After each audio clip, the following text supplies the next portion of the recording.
আসসালামু আলাইকুম রহমতুল্লাহি ওবরকাতুহু। সম্মানিত দর্শক, আগামী রাজনীতিতে আওয়ামী লীগের সঙ্গে জামাতের ঐক্যবদ্ধ আন্দোলন কিংবা রাজনৈতিক সমঝোতা অথবা যুগপৎভাবে নির্বাচনে অংশগ্রহণ করে সিট ভাগাভাগি করা, এই বিষয়টি আপনার কাছে কেমন মনে হচ্ছে? খুব অসম্ভব মনে হচ্ছে? এবং ঠিক এখন আমি যে কথাটি বলতে যাচ্ছি, একই কথা কিন্তু আগস্ট মাসের ২য় সপ্তাহে আমি বলেছিলাম। এবং আগস্ট মাসের একেবারে ১ম দিকে সম্ভবত ৮ তারিখ বা ৯ তারিখে এক ভদ্রলোক আমার সঙ্গে কথা বললেন।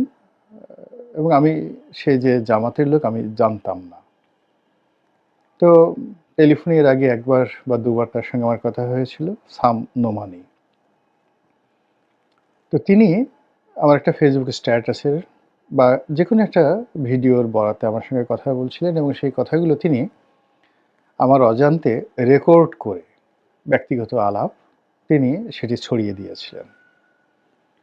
তো সেই যে অনানুষ্ঠানিক আলোচনা, সেখানে আমি তাকে যে কথাগুলো বলেছিলাম যে, বাংলাদেশের রাজনীতি যেদিকে এগুচ্ছে জুলাই মাসের ৮ তারিখের দিকে, সেখানে এখন যে জামায়াতে ইসলামী খুব লম্ফঝম্প করছে, আনন্দ এবং উল্লাস প্রকাশ করছে, এটি আগামীতে তাদের জন্য বুমেরাং হবে। এবং এই রাজনীতির যে সুসময়, সেই সুসময়টি চলে গিয়ে ১ম যে ঝামেলা, সেটি রাজপথে, প্রাসাদের ভিতরে এবং বাইরে। ১ম ঝামেলাটি জামাতের জীবনে আসবে এবং ২য় ঝামেলাটা আসবে বিএনপির উপর। এর কারণ হলো এই দুটো দলই বিপ্লবের যে মাধুর্য, এটি অনুভব করতে পারেনি, উদার হতে পারেনি। তো সেটার পরে বহুজনে বহু কথা বলেছেন। অনেকে অভিমান করেছেন, অনেকে রাগ করেছেন, অনেকে গালাগাল দিয়েছেন এবং দুটো দলেরই যারা কর্তা ব্যক্তি, তারা কিছুটা মনঃক্ষুণ্ণ হয়েছেন। এর কারণ হলো জামাত সেই ২০০৯ সন থেকেই যথাসাধ্য চেষ্টা করেছে আমার সঙ্গে একটি সম্পর্ক রক্ষা করার জন্যে। আর আমি আমার অবস্থান থেকে এই দলটিকে যতটুকু সম্ভব আমার লেখনী দ্বারা, আমার বক্তব্য দ্বারা এবং কখনো, কখনো আমার যে সংযোগ রয়েছে সরকারের সঙ্গে, তা দিয়ে জামাতের যারা লোকজন আছেন বিভিন্ন সময় যখনই আমার কাছে এসেছেন, কাউকে নাম বলে আমি ছোট করতে চাই না। এখানে একেবারে টপ টু লো আমি তাদেরকে সাহায্য করেছি, সহযোগিতা করেছি। আমি যখন দিগন্ত টেলিভিশনে টক শো করতে যেতাম সংসদ সদস্য হিসাবে, এর চেয়ে বড় আর ঝুঁকি হতে পারে না ২০০৯-১০ সনে। কিন্তু জামাতের নেতৃবৃন্দ আমাকে বলতেন যে, "আপনি সাহসী মানুষ, কেন আসবেন না? আপনি আপনার কথা বলবেন।" অন্য সব আওয়ামী লীগের মতো আমি সেই কাজগুলো করিনি। আমি দিগন্ত টেলিভিশনে অনুষ্ঠান করেছি। নয়া দিগন্তে লিখেছি। সেই ৯-১০ সন থেকে একেবারে এই ২০২৪ সনের ঠিক আগস্ট মাস পর্যন্ত। আওয়ামী লীগের সবাই নিষেধ করেছে। স্বয়ং রাষ্ট্রপতি আব্দুল হামিদ সাহেব তিনি আমাকে রিকোয়েস্ট করেছিলেন যে, "রনি সাহেব এই জামাতের পত্রিকায় না লিখলে হয় না?" তারপর আমার শুভানুধ্যায়ী সবাই নিষেধ করেছে। আমি আরো কয়েকটা পত্রিকায় লিখতাম এবং বাংলাদেশ প্রতিদিনের সম্পাদক থেকে শুরু করে অন্য সবাই রিকোয়েস্ট করেছেন। বসুন্ধরার মালিকরা বলেছেন যে, "যেভাবে হোক রনি সাহেব আমাদের পত্রিকায় শুধু লিখুন। 'প্রথম আলোতে' যারা লেখেন তারা যেভাবে অন্য কোনো পত্রিকায় লেখেন না। উনার কি দরকার? উনি যত টাকা পারিশ্রমিক চান দেয়া হবে এবং উনি আ সপ্তাহে যে কয়টি লেখা লিখতে চান, অফুরন্ত তার যাকে বলা হয় সুযোগ সুবিধা দেয়া হবে। এবং একটা সময় সপ্তাহে ৩-৪টি লেখা আমি শুধুমাত্র বাংলাদেশ প্রতিদিনই লিখতাম। মঙ্গলবারে ছাপা হতো, প্রতি মঙ্গলবারে মোগল হেরেমের দুনিয়া কাঁপানো প্রেম। তারপরে আমার যে কারাগারের বই কারাদহন প্রতিদিনই ছাপা হতো, সপ্তাহে ১ দিন। আর প্রতি যাকে বলা হয় শুক্রবারে বা শনিবারে সম্ভবত আমার সাপ্তাহিক কলাম বাংলাদেশ প্রতিদিনে ছাপা হতো। অর্থাৎ এই পত্রিকাটি কেবলমাত্র গোলাম মোল্লা রনি নিজে মালিক হলেও যেভাবে লিখতে পারত না, ঠিক সেইভাবে কিন্তু আমি এই পত্রিকাটিকে ব্যবহার করেছি।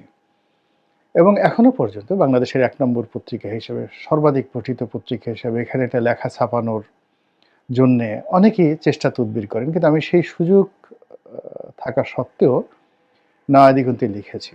বাংলাদেশ প্রতিদিনে আমি প্রতিটি লেখার জন্য যে পারিশ্রমিক পাই, এটি বাংলাদেশে যারা সংবাদপত্রে লেখেন সর্বোচ্চ। প্রথম আলোতে যারা লেখেন কেউ বলতে পারবেন না যে আমার চাইতে তারা প্রতিটি লেখায় বেশি পারিশ্রমিক পান। প্রতি সপ্তাহে সম্পাদকীয়র জন্য বেশি পারিশ্রমিক পাই, এখন পর্যন্ত, আগেও পেতাম। তো সেই পারিশ্রমিকের ৫ ভাগের ১ ভাগও নয়, সেই পারিশ্রমিকে আমি নয়া দিগন্তে লিখতাম। এবং অবাক করার ব্যাপার হলো যে নয়া দিগন্তের অর্থনৈতিক সংকট এত প্রকট যে আমি প্রায় ৫ লাখ টাকা এখন পাই তাদের কাছে। নয়া দিগন্ত পত্রিকার কাছে আমার লেখা যে সম্মানী, এই বাবদ ৫ লাখ টাকা পাওনা রয়েছে। তো টাকার জন্য নয়, অন্য কোনো কিছুর জন্য নয়, আমার কাছে মনে হয়েছে যে জামাত বা তাদের মুখপাত্র এই সময়টিতে আমার সাহায্য করা উচিত। তো আমি মাহমুদুর রহমান মান্না সাহেবকে রিকোয়েস্ট করেছি, তারা কিন্তু লেখেননি। জনাব কাদের সিদ্দিকী সাহেবও লেখেননি, এমনকি আরও অনেক লেখক। আমি মেজর আক্তারের মতো মানুষকে বলেছি যে আমি নয়া দিগন্তকে বলে দিচ্ছি বা আপনি লিখুন সেখানে, কেউ কিন্তু লেখেননি।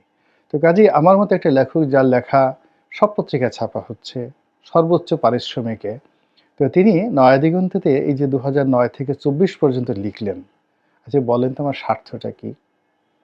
আমার একটা উদ্দেশ্য ছিল যে তারা মাজলুম, তাদেরকে সহযোগিতা করা, নাথিং মোর। তো সেই আমি যখন আগস্ট মাসের প্রথম সপ্তাহে বললাম যে জামাত ভুল করছে, তো জামাতের যারা তরুণ তুর্কি অকথ্য ভাষায় গালাগাল দেওয়া শুরু করলেন। তারপরে বিএনপির যারা তরুণ তুর্কি তারাও গালাগাল দেওয়া শুরু করলেন যে এই লোক এই আবার পোল্টি মারছে।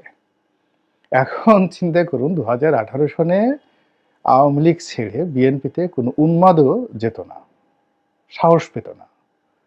কিন্তু যখন আমি বিএনপিতে গিয়েছিলাম, আর এখন বাংলাদেশে কোনো উন্মাদও খুঁজে পাবেন না যে কিনা বিএনপি ছেড়ে, বিএনপির মতো একটা নিরাপদ আশ্রয় ছেড়ে জামাতে যেতে চাইবে বা জামাতের মতো একটা আশ্রয় ছেড়ে এখন আওয়ামী লীগের কথা বলবে। কিন্তু দেশের প্রয়োজনে, রাজনীতির বিশ্লেষণে আমার কাছে যেটা সত্য মনে হয়েছে বা এখন যেটা মনে হয়, আমি সে কথাটাই নির্বিবাদে বলি। আপনার হয়তো অনেকে দ্বিমত করতে পারেন, অমত করতে পারেন, সেটা আপনাদের বিষয়। তো যে বিরোধের কথা, বিএনপি জামাতের বিরোধের কথা, তারপর বিএনপি এবং জামাতের রাজনীতিতে আগামী দিনে কি কি সমস্যা হতে পারে, এটি নিয়ে আগস্ট মাসের দ্বিতীয় সপ্তাহে বা প্রথম সপ্তাহে আমি যে কথাগুলো বলেছিলাম, এখন এটি অলমোস্ট 90% রিয়ালিটিতে চলে এসেছে, বাস্তবতায় চলে এসেছে। এবং এই দুটো রাজনৈতিক দলের সঙ্গে এখন অহিনকুল সম্পর্ক। তারপর প্রথম দিকে সমন্বয়কদের সঙ্গে, ক্যান্টনমেন্টের সঙ্গে, তারপর ডক্টর ইউনূসের সঙ্গে জামাতের যে সম্পর্ক ছিল, এটি এখন আর নেই, একেবারেই নেই, বরং রিভার্স হয়ে গেছে। একই অবস্থা বিএনপির সঙ্গে সমন্বয়কদের সম্পর্কটা প্রকাশ্যে, জামাতের সঙ্গে অপ্রকাশ্য দ্বন্দ্ব, কিন্তু বিএনপির সঙ্গে সরকারের দ্বন্দ্ব অপ্রকাশ্য নয়, প্রকাশ্য। আরও অনেক সমস্যা আছে ভিতরে, ভীষণ রকম সমস্যা আছে। তো এই সমস্যাগুলোর প্রেক্ষিতে আগামীতে একটা নতুন রাজনৈতিক মেরুকরণ হবে। এখানে যে কিংস পার্টি গঠন করার কথা শোনা যাচ্ছে, ১ ডজন কিংস পার্টি, এবং সেই কিংস পার্টিকে সাপোর্ট দেওয়ার জন্য নামকাও আসতে আরও প্রায় ৪০-৫০টি বিভিন্ন রাজনৈতিক দল আগামী নির্বাচনে অংশগ্রহণ করে বিএনপি, জামাত, আওয়ামী লীগ এবং জাতীয় পার্টি মূলধারার যে বড় বড় রাজনৈতিক দল, তাদেরকে চ্যালেঞ্জ জানানো হচ্ছে এবং এই কাজের জন্য প্রচুর অর্থ ব্যয় হচ্ছে। অনেক দায়িত্ববান ব্যক্তি বলছেন যে সেনা শাসন ভালো ফলাফল বয়ে আনেনি, আমরা ওদিকে যাব না, যাচ্ছি না। এই কথা যত বলা হচ্ছে, আপনার মাথায় যদি ন্যূনতম বোধ থাকে, আপনি ধরে নেন যে এখানের থেকেই আপনার সন্দেহটা শুরু। তো এর ফলে কি হচ্ছে, রাজনীতি আর এখন রাজনীতিবিদদের হাতে নেই। এটি বিশেষ বিশেষ জায়গা থেকে, বিশেষ বিশেষ অফিস থেকে, দেশ থেকে, দেশের বাইরে থেকে টানাটানি হচ্ছে, সিদ্ধান্ত নিচ্ছে এবং অনেক যাকে বলা হয় অপাংতেয় লোক, কেউ হয়তো সাংবাদিক, কেউ হয়তো ব্যবসায়ী, কেউ হয়তো কোনো দেশি বিদেশি গোয়েন্দা সংস্থার এজেন্ট, আপনি তাদের নড়াচড়া খুব বেশি লক্ষ্য করবেন। বেশ কয়েকজন সাংবাদিক, তার মধ্যে মাসুদ কেবল সাহেব আছেন, তারপর আরেকজন ভদ্রলোক, বেশ বয়স্ক ভদ্রলোক, খুবই নামকরা, আমার খুব ঘনিষ্ঠজন। আমি খুব দুঃখিত যে এই মুহূর্তে আমার তার নামটি মনে আসছে না। তো সেই ভদ্রলোক আমি দেখলাম যে খুব যাকে বলা হয় নির্লিপ্তভাবে অনেকের নাম বলে দিচ্ছেন। এই যে এখন যে বিভিন্ন সমাবেশ হচ্ছে, শান্তি সমাবেশ, মতবিনিময় সভা ইত্যাদি ইত্যাদি, এবং দেখবেন যে দেশের বাইরে পালিয়েছিল আওয়ামী লীগ জমানাতে অনেক সাংবাদিক, অনেক ব্যক্তি, সামরিক বেসামরিক সাবেক আমলা, যাদের বিরুদ্ধে দুর্নীতি অনিয়মের অসংখ্য অভিযোগ এবং রীতিমতো দে আর থিপ, চোর। সেই চোর হিসেবে তারা যখন কর্ম করত, তাদের পরিচিতি ছিল চোর, টাউট, বাটপার। যে যে পেশাতেই ছিলেন, মানে আমলা হন, বুদ্ধিজীবী হন, এনজিবি ব্যক্তি হন বা সাংবাদিক হন, এই লোকগুলো এখন রাজনীতিবিদদের মধ্যে সমঝোতা করার জন্য তারা মঞ্চ পরিচালনা করছে, আর বেকুব রাজনীতিবিদরা দলে দলে এই তাদের মঞ্চে গিয়ে কথাবার্তা বলছে। এটা অর্শনীর সংকেত, রাজনীতির জন্য অর্শনীর সংকেত। ফলে এখন যা কিছু হচ্ছে, কোনো কিছুই আপনি হিসাবের মধ্যে ফেলতে পারবেন না, সবই বেহিসাবি কর্মকাণ্ড। ঝড়ের আগে যেভাবে ধুলো ঝড় হয়, ঠিক ওইরকম একটা ধুলো ঝড় চলছে রাজনীতির অঙ্গনে, এবং সেই ধুলো ঝড়ের পর যখন সত্যিকার ঝড় শুরু হবে, তখন মানুষ আশ্রয়ের জন্য পাগলের মতো ছুটবে। রাজনৈতিক দলগুলো আশ্রয়ের জন্য পাগলের মতো ছুটবে।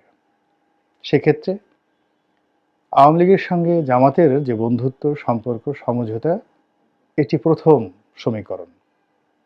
দ্বিতীয় সমীকরণ হলো বিএনপির সঙ্গে আওয়ামী লীগের সমঝোতা। এটির সম্ভাবনা কম, খুবই অল্প, কিন্তু জামাতের সঙ্গে আওয়ামী লীগের সমঝোতা খুব বেশি। এর কারণ হলো যে এখানে জামাত খুবই একটা আনপ্রেডিক্টেবল দল। তারা সবসময় একটা শক্তির আশ্রয় থাকতে চায়, সেটা বিএনপি, আওয়ামী লীগ অথবা সরকার। তো তারা যদি সরকারের আশ্রয় পেয়ে যায়, অর্থাৎ প্রথম ৩ মাস তারা যেভাবে সরকারের আশ্রয় পেয়েছে, প্রশ্রয় পেয়েছে এবং সমন্বয়কদের মনে হয়েছে তাদের লোক, এরকম যদি একটা পরিস্থিতি তাদের হয়ে যায়, তাহলে আওয়ামী লীগের সঙ্গে বিএনপির সম্পর্ক হয়ে যাবে।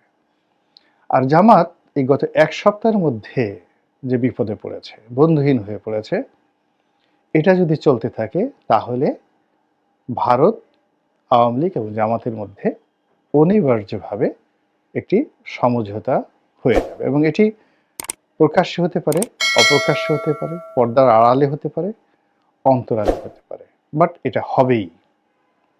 এবং এটা রাজনীতির ময়দানে নতুন কিছু নয়। ইন 1954, অর্থাৎ 1954 সালে আওয়ামী লীগের সঙ্গে যুক্ত ফ্রন্টের সঙ্গে নেজাম ইসলামী পার্টির যে সমঝোতা, এটি ছিল এখন যদি শেখ হাসিনা এবং জামাতের আমির এক টেবিলে বসে কোনো বৈঠক করেন আজকের এই দিনে, পুরো বাংলাদেশ যেভাবে চমকিত হবে, ক্রোধে ফেটে পড়বে, সমালোচনার ঝড় বইবে, ঠিক তদ্রূপ অবস্থা তৈরি হয়েছিল ইন 1954। হোসেন শহীদ সরওয়ার্দী, মাওলানা আব্দুল হামিদ খান ভাসানী, শেরেবাংলা একে ফজলুল হক, আবুল হাশিম এবং তার সঙ্গে অন্যান্য বিখ্যাত যারা রাজনীতিবিদ ছিলেন, তারা পাকিস্তান রাষ্ট্রের বিরুদ্ধে যে অভিযোগ করেছিল, মুসলিম লীগের মধ্যে যে অভিযোগ করেছিল, সেখানে দ্বিতীয় কে ফ্যাক্টর অর্থাৎ মুসলিম লীগের পরে ধর্মভিত্তিক যে শক্তি ছিল এবং তাদের এই পূর্ববঙ্গে অর্থাৎ এই বাংলায় মুসলিম লীগের চাইতো তাদের জনপ্রিয়তা এবং তাদের শক্তিমত্তা ছিল অনেক অনেক বেশি।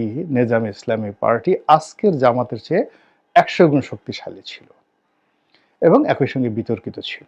অর্থাৎ মুসলিম লীগকে যে কারণে এই যুক্তফ্রন্টের সবাই ঘৃণা করত, সেই ঘৃণা নেজাম ইসলামী পার্টির জন্য প্রযোজ্য ছিল। কিন্তু ভোটের মাঠে রাজনীতি করার জন্য মুসলিম লীগকে ঠেকানোর জন্য তখন সেই নেজাম ইসলামী পার্টির সঙ্গে যুক্তফ্রন্টের সমঝোতা হয়েছিল।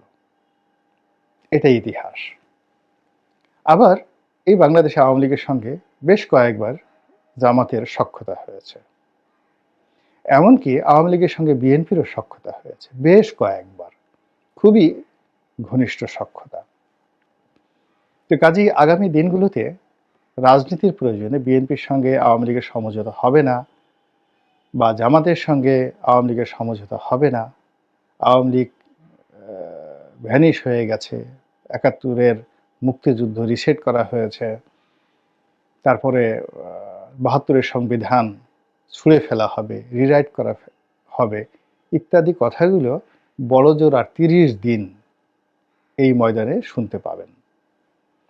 ৩০ দিন পর অর্থাৎ জানুয়ারি মাসের ৩০ তারিখের পরে দেখবেন এই রাজনীতি দুটো ধারা প্রবাহিত হয়ে গেছে। রাজনীতিবিদরা ইয়ানফসি করে দৌড়াচ্ছে, পালানোর জন্য দৌড়াচ্ছে। সবাই, আওয়ামী লীগ দৌড়াচ্ছে, বিএনপি দৌড়াচ্ছে, জামাত দৌড়াচ্ছে, আর পেছনে শুধু লাঠি লাঠি লাঠি, বাঁশি বাঁশি বাঁশি। এই গেল একটা। দ্বিতীয়ত হলো লাঠি বাঁশি ফেল করেছে, পুরো রাজনীতিটা এখন রাজনীতিবিদদের নিয়ন্ত্রণে। তখন এই যে মাঠের চলমান যারা আছেন তাদের একটা বিরাট অংশ পালিয়ে যাবে এবং মূল ধারার যাদের জনমত আছে, সংগঠন আছে, তাদের মধ্যে পরস্পর দুটো গ্রুপ হয়ে যাবে এবং সেই দুটো গ্রুপের মধ্যে জামাত এবং আওয়ামী লীগের যে সখ্যতা, এটি প্রথম সম্ভাবনা। অথবা এই সম্ভাবনাটা যদি না হয়, বিএনপির সঙ্গে আওয়ামী লীগের সমঝোতা, এবং সেইভাবেই দেশটি এগুচ্ছে এবং বর্তমান যে পরিস্থিতি সেইভাবেই দিনকে দিন গড়িয়ে গড়িয়ে ওদিকে যাচ্ছে। মহান আল্লাহ রাব্বুল আলামিন আমাদের সবাইকে হেদায়েত দান করুন এবং হেফাজত করুন। আসসালামু আলাইকুম রহমতুল্লাহি ওয়া বারাকাতুহু।